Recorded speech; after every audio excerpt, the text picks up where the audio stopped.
நேயர்கள் அனைவருக்கும் வணக்கம். வெண்முரசு நீர்க்கோலம் அத்தியாயம் 9. அன்னங்கள். தமயந்தியின் இயல்புகளை நளனிடம் நாளுக்கொரு செய்தி என சொல்லிக் கொண்டிருந்தனர் ஒற்றர்.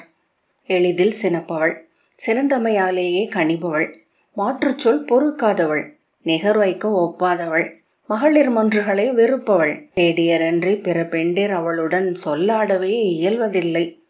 பின்னர் நுண் செய்திகள் வரலாயின.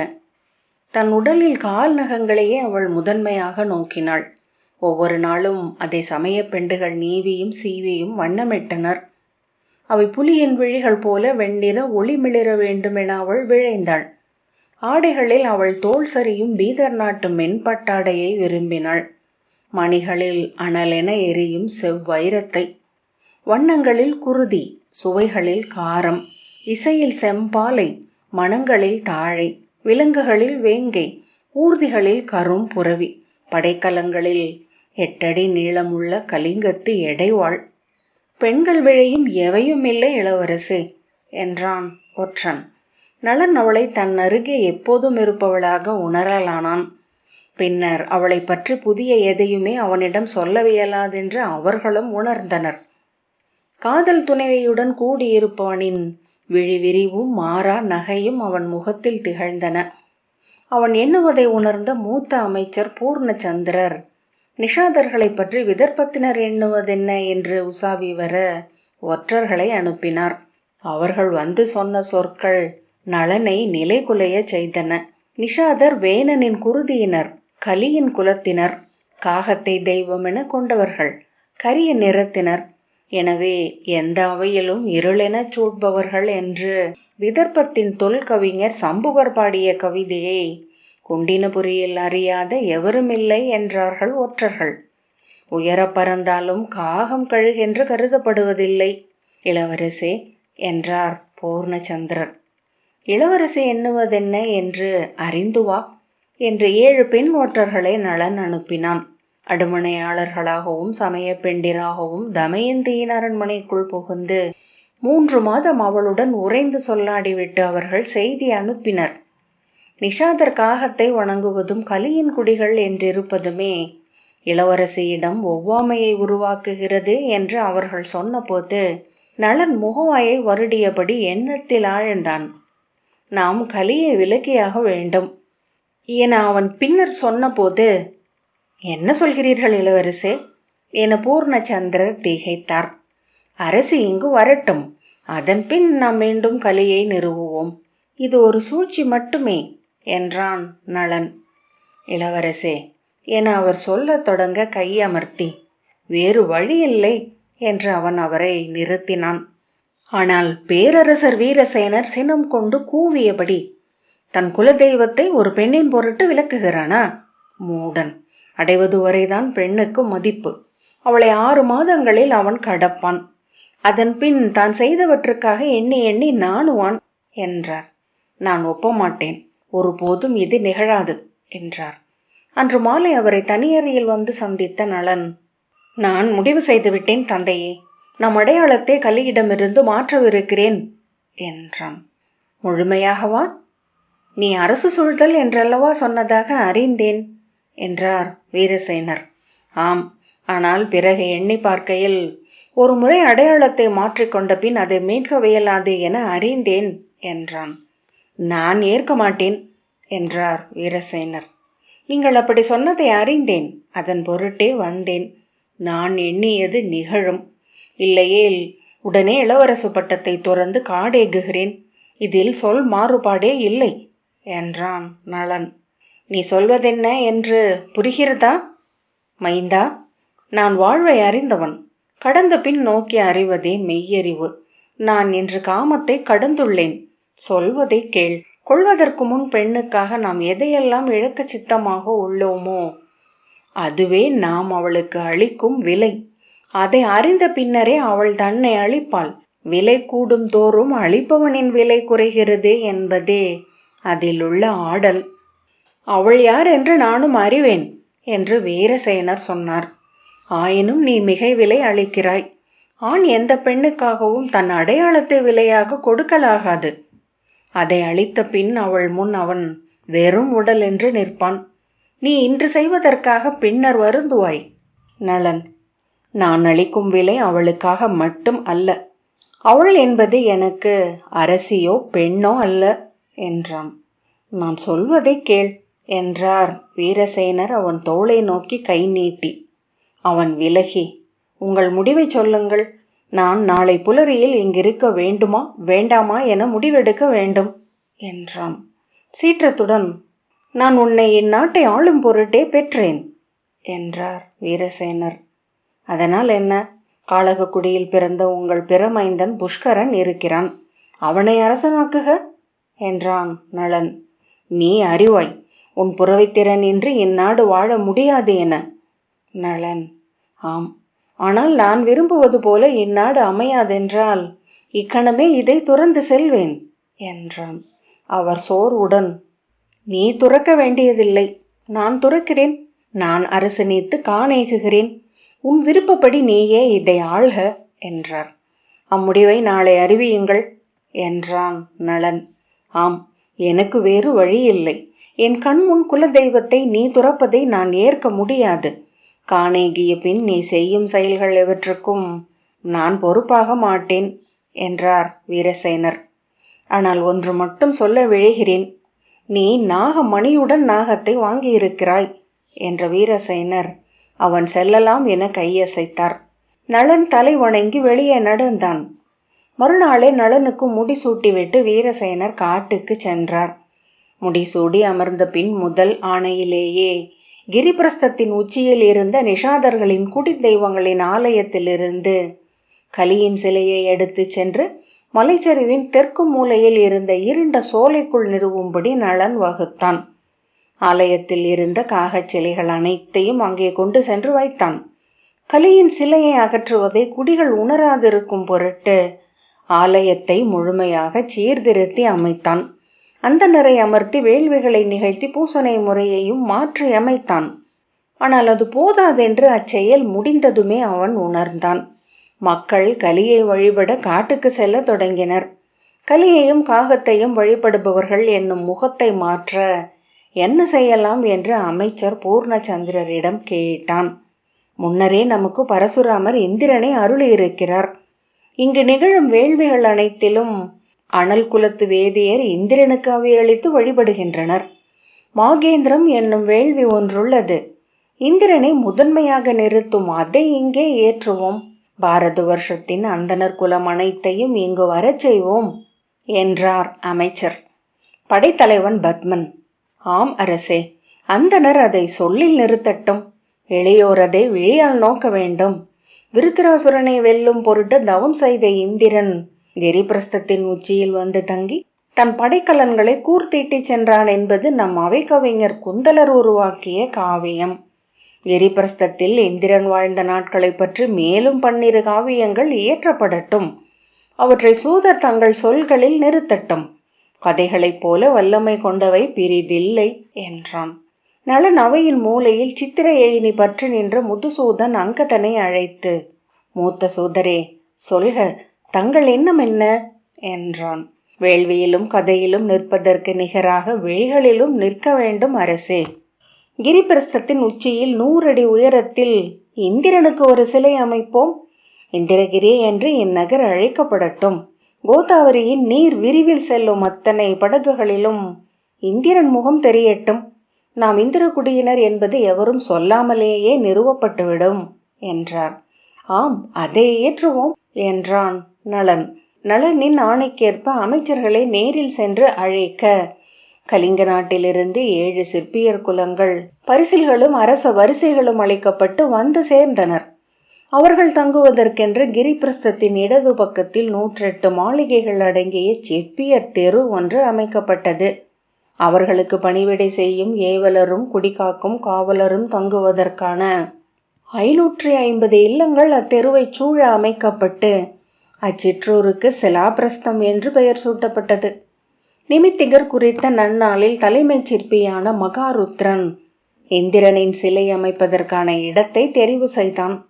புற்களும் உயரமற்ற புதர்களும் மட்டும் மண்டிய உச்சியில் அவன் சுட்டிய இடத்தில் தோண்டி மண்ணை அகற்றிய போது உருக்கி ஊற்றிய இரும்பென ஒற்றை பாறை தட்டுப்பட்டது. பின்னர் அவர்கள் கிரிபிரஸ்தத்தில் குன்றை சூழ்ந்திருந்த நிஷத காடுகளை துழாவி தேடி மேற்கு எல்லையில் மண்ணுக்கு அடியில் 4 அடி ஆழத்தில் புதைந்து கிடந்த ஒற்றை கருங்கல் பாறையை கண்டடைந்தனர். அதை உளியால் அவன் தொட்டபோது வெண்கல மணியோசை எழுந்தது. மரங்களை வெட்டி மண்ணை அகற்றி அப்பாறையை வானம் நோக்க செய்தனர். அதில் செங்குழம்பால் இந்திரன் சிலையின் நீளத்தையும் அகலத்தையும் சூத்ராகியாகிய தாண்டவர் வரைந்தார். உளியால் தடமிட்டு துளை நீரை அமைத்து அதில் காய்ந்த மரத்தை அடித்து இறுக்கி நீரூற்றி உப்பச் செய்தனர். பிளந்து மயிர் கோடென விரிசல் ஓடித்தெறிந்த பாறையை உளி வைத்து நெம்பி மேலும் பிளந்து அதில் நெம்பு கோல்களை செலித்து பிரித்து எடுத்தனர். வடம் கட்டி தூக்கி மேலெடுத்த போது அந்த வடிவிலேயே இந்திரனை கண்டுவிட்ட சிற்பிகள், விண்ணாளும் தேவனுக்கு வாழ்த்து, இடிமின்னல் ஏந்தியவனுக்கு வாழ்த்து, நிகரிலா செல்வம் சூடியவனுக்கு வாழ்த்து என்று குரல் எழுப்பினர். உருளைத்தடிகளின் மீது ஏற்றப்பட்டு அத்திரிகளாலும் குதிரைகளாலும் இழுக்கப்பட்டு குன்றின் மேலேற்றி கொண்டு வரப்பட்டது நெடும் பாறை. 8 மாதம் அதில் சிற்பிகள் விழுந்த மரத்தில் விளையாடும் அணில்கள் என தொற்றி அமர்ந்து உளி யோசை முழக்கினர். கொத்தி கொத்தி உளிகள் வெட்டி குவித்த கற்சில்லுகள் இருபுறமும் எழுந்தன. வலக்கையில் மின்படையும் இடக்கையில் தாமரை மலரும் ஏந்தி 7 அடுக்கு முடிசூடி நின்றிருக்கும் இந்திரனின் பெருஞ்சிலை திரையென மூடியிருந்த கற்பரப்பை விலக்கி மேலெழுந்தது. சித்திரை மாதம் முழு நிலவு நாளில் மண்ணுக்குள் இருந்த பாறையில் வெட்டிய 8 அடி ஆழமுள்ள குழியில் கற்சிலையின் கீழ்ப்பீடம் இறக்கி நிறுத்தப்பட்டு உருக்கிய இரும்பை அவ்விடைவெளியில் ஊற்றி குளிர வைக்கப்பட்ட போது சிலை ஒன்றென அப்பாறையில் பொருந்தியது. சிலை நிறுவும் நாளுக்கு 3 மாதம் முன்னரே கிரிபிரஸ்தத்தில் வேள்விகள் தொடங்கி இருந்தன. நிஷதபுரியிலிருந்து கிளம்பி சென்ற தூதர்கள் பாரத வருஷம் எங்கும் குடியிருந்த வைதிகர் குலங்கள் அனைத்தையும் அங்கு வேள்விகள் இயற்றும் பொருட்டு அழைத்தனர். தயங்கியவர்களுக்கு மேலும் பொன் பரிசுகளும் சொல்லளிக்கப்பட்டன. ஒவ்வொரு நாளும் கோதாவரியில் படகுகளில் வைதிகர் குடிகள் தர்பைகளும் கங்கை நீர்க்குடங்களுமாக வந்திறங்கி கொண்டிருந்தனர். குன்றை சூழ்ந்த 8 இடங்களில் அமைந்த வேள்வி பந்தலில் ஒரு கணமும் ஓயாமல் வேத சொல் முழங்கியது. அவிப்புகை எழுந்து கிரிபிரஸ்தத்தின் காலடியில் முகிலென தேங்கி காற்றில் கிளை பிரிந்து உழைந்தது.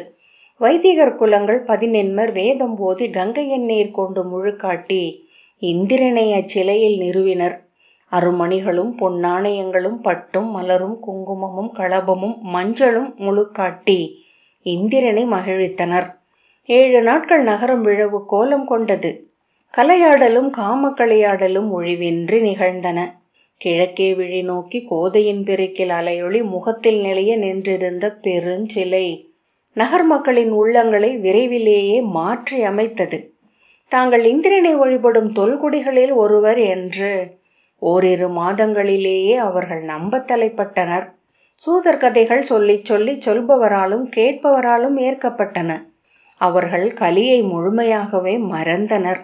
கோதையின் நீர் விரிவில் படகில் சென்று கொண்டிருந்த வணிகர்கள் தொலைவிலேயே மரங்களுக்கு மேல் எழுந்து நின்ற மணிமுடி சூடிய பெருமுகத்தைக் கண்டு கை வணங்கினர்.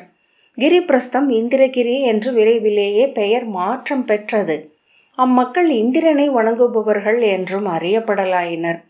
இந்திரனுக்கு மலர்களும் படையலுமாக நாளும் நிஷத குலங்கள் மலையேறி வந்து ஓங்கிய சிலையின் பெருங்காலடிகளில் படையலிட்டு பூசை செய்து வணங்கி மீண்டனர். இந்திரபுரியின் தலைவனின் பெருமையும் அதன் நகரின் அழகும், நடுவே ஓங்கி நின்றிருந்த விண்முதல்வனின் சிலையின் மாண்பும் நளன் அனுப்பிய சூதர்கள் வழியாக ஒவ்வொரு நாளும் தமயந்தியின் செவிகளுக்கு சென்று கொண்டிருந்தன. நளனின் ஒற்றர்கள் அவள் சேடியரை இல்லங்களில் சென்று பார்த்து பரிசில்கள் அளித்து அச்சொல்லை தருணம் அமையும் போதெல்லாம் அவளிடம் அளிக்கும்படி பணித்தனர். முதலில் அவள் அதை எவ்வகையிலும் உளம் கொள்ளவில்லை. பின்பு எப்போதோ ஒரு முறை தன்னிடம் அப்பெயர் வழக்கத்திற்கு மாறாக மிகுதியாக சொல்லப்படுவதை உணர்ந்தாள். அத்தருணத்திலேயே அது ஏன் என்றும் எவ்வாறென்றும் அறிந்தாள். இளிவரலுடன் புன்னகைக்கவே அவளுக்கு தோன்றியது. நிஷதபுரியின் அரசன் நளனை பற்றி அவள் ஒற்றர்கள் அவளிடம் முன்பே சொல்லி இருந்தனர். அவளை விட 8 ஆண்டு இளையவனாகிய அவன் பிறப்பையே அவள் கேட்டிருந்தாள். அன்று கேட்டவற்றில் சூதர் குலத்து முதியோன் ஒருவனின் மறுபிறப்பென்று நிமித்திகர்கள் அவனை வகுத்ததையே அவள் நினைவில் கொண்டிருந்தாள். அடுமனையாளன், புறவித்திரவோன், நன்று என்று தன் சேடியிடம் இகழ்ச்சியில் வளைந்த உதடுகளுடன் சொன்னாள். அரச முறைப்படி அவர் செய்வதில் பிழை ஒன்றுமில்லை இளவரசி. பாரத வருஷத்தின் அனைத்து அரசர்களும் அவர்களின் வெற்றியையும் அழகையும் புகழையும் உங்கள் செவிகளுக்கு கொண்டு வருவதற்கு முயன்று கொண்டுதான் இருக்கிறார்கள் என்றாள் சேடி. ஆம், அவர்கள் பேரரசர்கள். என்றேனும் ஒரு நாள் என் கைப்பற்ற தங்களால் இயலும் என்று கனவு காண அவர்களுக்கு வாய்ப்புள்ளது. இவனோ இங்கு என் அரண்மனையின் அடுமனையாளனாக ஆக வேண்டுமெனினும் கூட நான் 7 முறை உளம் சூழ வேண்டிய நிஷாதன். இப்படி ஓர் எண்ணம் அவன் உள்ளத்தில் எழுந்ததே என்னை இழிவு செய்கிறது என்றாள் தமயந்தி.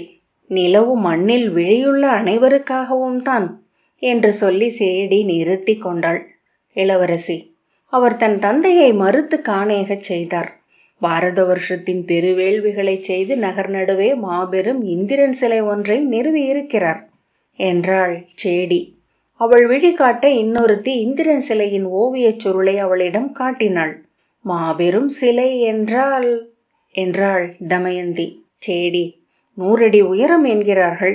100 அடியா என்று பின் அவள் அச்சுருளை விரித்து சிலையை ஒரு முறை நோக்கிய பின், கலிங்கச் சிற்பிகள், நன்று என்றாள். சுருட்டி அப்பாலிட்ட பின் தன் குழல் சுருள்களை திருத்தி அமைத்து கொண்டிருந்த அணிப்பெண்டிரின் தொடுகைக்கேற்ப அசைந்தமர்ந்து விழி மூடிக்கொண்டாள். இளவரசி, அவர் தங்களுக்கு அளிக்கும் மதிப்பு அது. நம்மை நயந்து வரும் பேரரசர்களை எண்ணி நோக்குங்கள். அவர்கள் தங்களின் பொருட்டு எதையேனும் இழக்கிறார்களா? பிரிதொரு அரசையே அவர்கள் முதன்மையாக எண்ணி கணக்கிடுகிறார்கள். ஒவ்வொரு அசைவும் பெரிதொன்றால் நிகர் செய்யப்பட நெடு நாட்களாக நிகழ்கிறது இந்த ஆடல். ஆண்டுகள் சென்று உங்கள் அகவையும் மிகுந்து விட்டது. உண்மையிலேயே இவர்களில் எவருக்கேனும் உங்கள் மேல் காதல் இருந்திருந்தால் படை கொண்டு வந்து உங்களை வென்று சென்றிருக்கலாம். அவர்களுக்கு நீங்கள் தேவையில்லை. உங்களை பிரிதொருவர் கொள்ளலாகாதென்பதே அவர்களின் திட்டம் என்றாள் சேடி. ஆகவே என்றாள் தமயந்தி. ஆகவே நாம் பேரரசர்களின் விளைவையும் வெறும் காதலர்களின் விளைவையும் வேறிட்டு நோக்க வேண்டும் என்றாள் சேடி. இந்த நிஷாதனை நான் எவ்வண்ணம் நோக்க வேண்டும் என்று ஏளன புன்னகையுடன் தமயந்தி கேட்டாள். இவர் விளைவை மட்டும் நோக்குங்கள், நான் சொல்வது அதையே என்று சேடி சொன்னாள். இவர் விளைவில் ஒரு துளி அரசர் எவருக்கேனும் இருப்பின் அவரை கைப்பற்றுங்கள். தமயந்தி உதட்டை சுழித்த அணிப்பெண்டிரிடம் மெல்ல என்ற பின் கண்களை மூடிக்கொண்டாள். அவ்வெண்ணத்திற்கு அப்பால் அவனுக்கு தன் உள்ளத்தில் இடமில்லை என்றே எண்ணி இருந்தாள். ஆனால் அன்றிரவில் அவன் தன் உள்ளத்தில் ஏன் எழுகிறான் என்று அவள் வியந்தாள். எண்ண துணியாத ஒன்றை எண்ணியவன் என்பதாலா? அவ்வெண்ணம் கொள்ளும்படி தன்னில் அவன் எதை உணர்ந்தான்? அவன் குடியில் சூதர்கள் நாளும் அவனை சூழ்ந்தமர்ந்து புகழ் பாடுகிறார்களா? நிமித்திகர்கள் நாள் கணித்து ஏதேனும் உரைத்து விட்டார்களா? என்ன அவ்விந்தையே அவளை ஆட்கொண்டது. 2 முறை அவளை அறியாமலேயே புன்னகைத்தாள். மறுநாள் அவள் சேடியிடம், நிஷத அரசன் என்னை தன் அரசி என்று எண்ணுவதற்கு எதை அடிப்படையாக கொண்டிருக்கிறான் என்றாள். சேடி புன்னகைத்து, ஒரு நாள் மட்டுமாவது உங்கள் உளம் திகழ்ந்து விட்டார் அல்லவா, இதுவே முதற் சான்று. சினத்துடன் போடி என்று தமயந்தி விழி திருப்பி, நான் கேட்டதற்கு பதில் சொல். படை வல்லமை என்றாள் சேடி. விதர்ப்பத்தை விடவா என்று அவள் கேட்டாள். ஆம் அரசி, இன்று விதர்ப்பத்தை விடவும் ஆற்றல் கொண்ட நாடுதான் நிஷதம். கோதை ஒரு வணிக பெருவழியாகி அவர்களுக்கு பொன்னை கொட்டுகிறது. அப்பொன்னை காத்து நிற்கும் வாழ் வல்லமை அவர்கள் படைகளுக்கு இருக்கிறது. நிஷதரின் புறவைப்படையை இன்று சூழ்ந்துள்ள அத்தனை நாடுகளுமே அஞ்சுகின்றன என்றாள் இன்னொரு சேடி. எண்ணத்தின் மெல்லிய புரளல் ஒன்றை உணர்ந்து அவள் தலையசைத்து அத்தருணத்தை கடந்தாள். அணிச்சோலையில் அமைந்த சுனைக்கரையில் அன்னங்களை நோக்கி கொண்டிருந்தவள் எழுந்து, நான் அரசவைக்கு செல்ல வேண்டும். அணிப்பெண்டிரை என் அறைக்கு அனுப்பிவை என்ற பின் நடந்தாள். அவளிடமிருந்து கூலமணி பெற்று உண்டு கொண்டிருந்த அன்னங்கள் கழுத்தை வளைத்து தலை தூக்கி கூவி அழைத்தன. திரும்பி புன்னகையுடன் அவற்றை நோக்கிய பின் செல்ல குரலில் இப்போதல்ல, உச்சி பொழுதுக்கு பிறகு என்றாள். நீரிலிருந்து சிறகடித்து எழுந்து கரை வந்த அன்னம் ஒன்று துடுப்பு கால் வைத்து பின் புடைத்த சங்கையாட்டி நாக கழுத்தை நீட்டி செவ்வலகை கூர்ந்தபடி அவளை நோக்கி வந்தது. அவள் சிரித்து, செல்க, உச்சி பொழுதுக்கு பின் என்று அதை கைவீசி விலக்கினாள். அது கூவியபடி அவளுக்கு பின்னால் நடக்க மேலும் 2 அன்னங்கள் எழுந்து அதை தொடர்ந்தன. செல்க செல்க என கை காட்டியபடி அவள் ஓடி இடைநாழியை அடைந்தாள். அங்கு நின்று நோக்கிய போது அவை தலை நீட்டி அவளையே நோக்கி நின்றிருக்க கண்டாள். நீர்க்கோலம் 9வது அத்தியாயம் இத்துடன் நிறைவு பெற்றது. நன்றி.